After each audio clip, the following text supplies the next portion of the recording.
Well, hello everyone, and welcome to Talk of the Town with me, Lynn About Town, in my town of sunny Clearwater, Florida. I'm here today with a friend and a wonderful gentleman named Patrick Valtin. He is a Clearwater resident, and he is a dad, and he is an entrepreneur, and he is a new citizen. He has amazing children, and I really invited him here today because I wanted to talk about that. I found that to be something special. I wanted him to impart any tips he had on parenting because recently I followed you on Facebook and I saw a motorcycle trip, an adventurous outback Florida trip, camping, and he wasn't alone or with guys that were his age. He was with his kids. And they're older now. Like one is married with his own baby and a beautiful wife, but he was there with dad hanging out on this adventurous weekend. How is it that you have these great sons and a daughter, and they are like, they're in their own right, these great guys, they're in business, they're doing various things, but they choose to spend a weekend with dad. How do you pull that off? I tell you what, they choose more than a weekend. What we did last weekend in the Ocala forest, we spent a weekend doing dirt biking and camping and drinking some beer and singing. And it was just to remind ourselves of a major trip we had taken in July, where my two kids and two other friends, we rode through the Rocky Mountains over 2,500 miles. 2,500 miles on off-road, bikes. On dirt bikes. Not on road, off-road, meeting cows and bears and moose. But the point is, yeah, I was doing this with my kids. We love being together. And if you ask me the secret or the recipe for having your kids being interested to stick with you, I will tell you very simply, involve them in your hobbies. If you are passionate about something, share it. We're talking about dirt bikes. I did my first racing bike experience in Morocco, in North Africa, when I was 40 years old.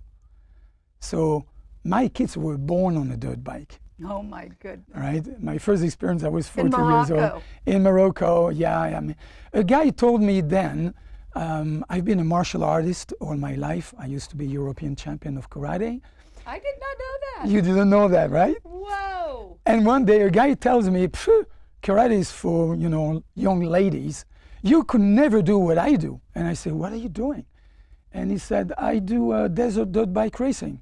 I said, okay, I'll do it. So Challenge on. Challenge on, I'll take the challenge. I had no idea of what I was doing. Purchased my first dirt bike.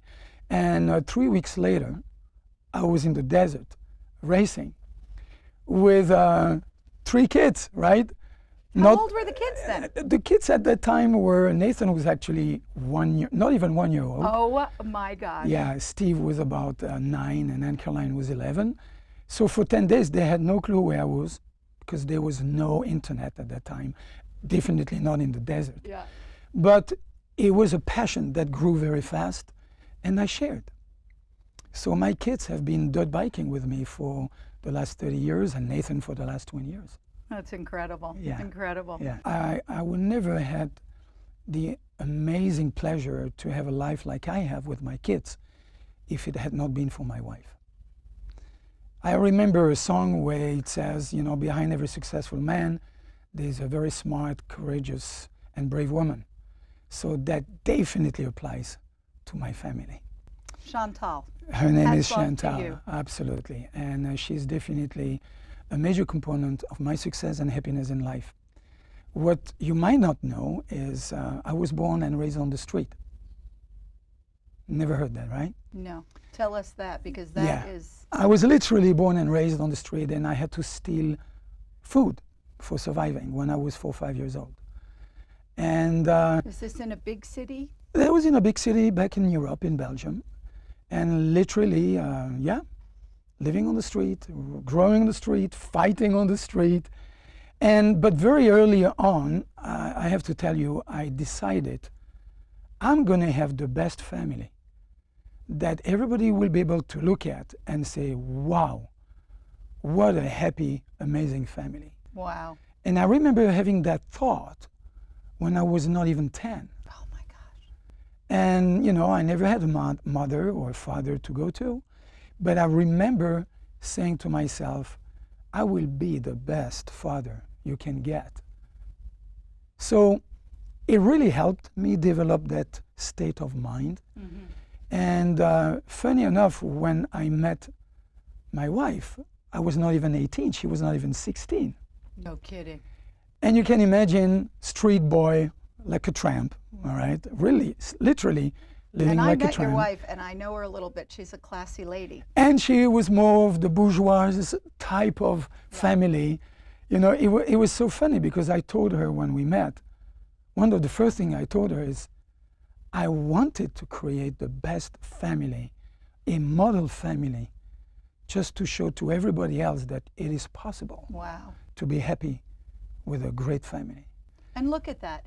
Not just that it is possible to be happy with a great family, but from your experience with no family to have such a broad, high goal. To me, I mean, and she knew your roots, right? Oh, she knew I was a street boy. She had to educate me. She saw something. She saw. She did. She did probably see many things more than I think. Yeah. And but the genuinity of my intention Mm-hmm. to create a model family, she really perceived that. Wow. And she wanted that. See, It was like do do do do do. it was fitting. Yeah. You know, she was coming from a completely different environment, Yeah. education, than I was, obviously. There was nothing that could explain why we got together, except one thing, the purpose.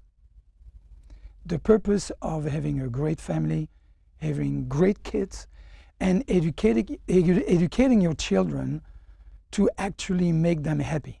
Not to make yourself happy, but to Right. make them happy. Right. So very early on, we were in great agreement with each other on how to go by in life, with the purpose of later having kids who would always want to be coming back home, who would always be happy coming back home. And I'm telling you, that it's really happening. What you saw during the weekend, us being in Ocala, that's just an example of application. Yeah. Yeah. When you went on this cross-country Rocky Mountain, what is the name of that trail? It's got something to do with the Appalachian Mountains, or? No, the Appalachian is actually on the east side of the U.S. Okay.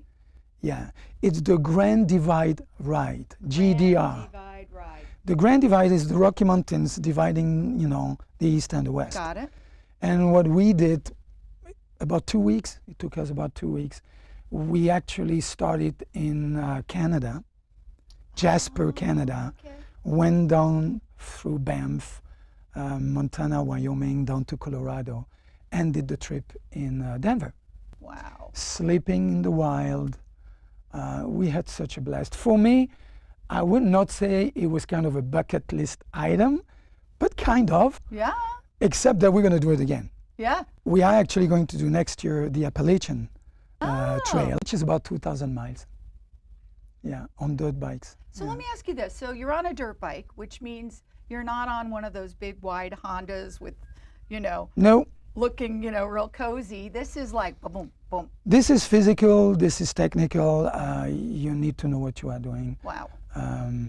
As a matter of fact, 3 years ago, I actually had a quite serious accident when I kissed a big tree at about 50 miles an hour with my dirt bike. Oh, wow. With a broken back, the Tampa hospital doctors were telling me, we need to operate you right away. If not, you are going to end your life in a wheelchair. Oh, my God. And I told them, if you touch my back, I kill you. Wow. Because I knew I could actually handle it by myself. Wow. And I did. Wow. I did. And I'm, you know, I'm kind of a sport guy. still very, Kind very of, active. you know, kind of a sport guy, karate champion, European. Yeah, impulsive desire, right? That's right. Yeah, but the thing is, you know, I have a philosophy. You need to live life for fun. Yeah. Life is a game. And I definitely wanted to teach that to my kids. Yeah. And they will tell you one thing that I kept telling my kids through the last 30 and so years. You know, I like to take my version of Bill Gates saying, I always told them, listen, life is tough, get used to it.